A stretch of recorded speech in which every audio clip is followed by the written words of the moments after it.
Après le décompte du scrutin et des votes, Socrate a été déclaré coupable par une majorité de 60 votants. Que proposes-tu pour alléger ta peine? De nouveau, tu as la parole. Athénien, je ne m'indigne pas de ce résultat. Je m'étonne même d'être condamné à une si faible majorité. Quant au châtiment, Mélétos propose la mort. À mon tour, quelle peine dois-je vous proposer? Quelle peine infliger à un homme qui a toujours sacrifié son ambition personnelle à l'intérêt de ses concitoyens?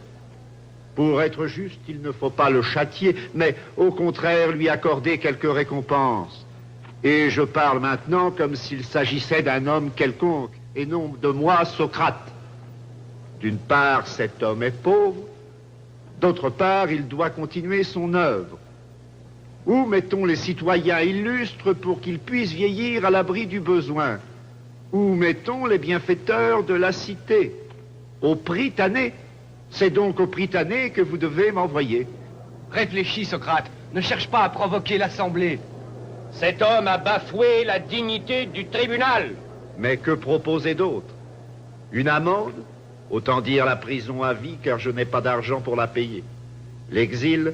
À mon âge, m'en aller en terre étrangère. Si mes concitoyens ne me supportent plus, comment des étrangers le feraient-ils? Non, s'il faut parler selon la justice, je réclame ce qui est juste, que l'on me loge et nourrisse au Prytanée. La proposition de l'accusé a été selon la loi mise aux voix. Nous vous donnons le résultat. Sa proposition a été rejetée. L'Assemblée condamne Socrate à la peine de mort par 140 voix de majorité. L'exécution, selon l'usage, devrait avoir lieu avant le prochain coucher du soleil. Cependant, notre cité est entrée hier dans sa période annuelle de purification. Tant que le navire sacré, dont le voyage commémore la victoire de Thésée sur le Minotaure, ne sera pas rentré au port, nous donnons l'ordre de surseoir à cette exécution. Socrate, tu peux exprimer tes dernières volontés.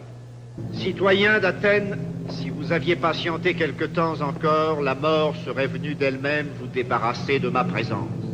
Nous sortirons de cette assemblée, moi, condamné à mort, vous, mes juges, condamnés par la vérité.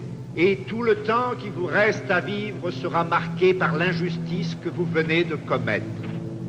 Ni ce matin, quand je suis venu devant ce tribunal, ni tout à l'heure, quand je suis monté sur cette estrade, ni à aucun moment de ce procès, la voix divine n'a critiqué mon attitude ou mes paroles. Pourquoi? Parce que les événements de cette journée étaient voulus par les dieux.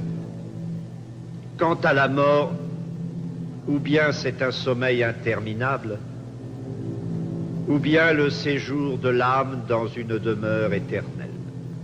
Quoi qu'il en soit, je suis sans crainte. Avant de mourir, je vous adresse simplement cette prière. Quand mes enfants seront devenus des hommes, si jamais ils font preuve de la moindre présomption, tourmentez-les comme je vous ai tourmenté. Et si jamais ils préfèrent à la vérité la richesse, blâmez-les comme je vous ai blâmé. Si vous faites cela, vous m'aurez donné à la fin du compte ce qui est mon dû en justice. Mais voici qu'est venue l'heure de nous séparer. Moi pour mourir, vous pour vivre. Quel est le meilleur destin?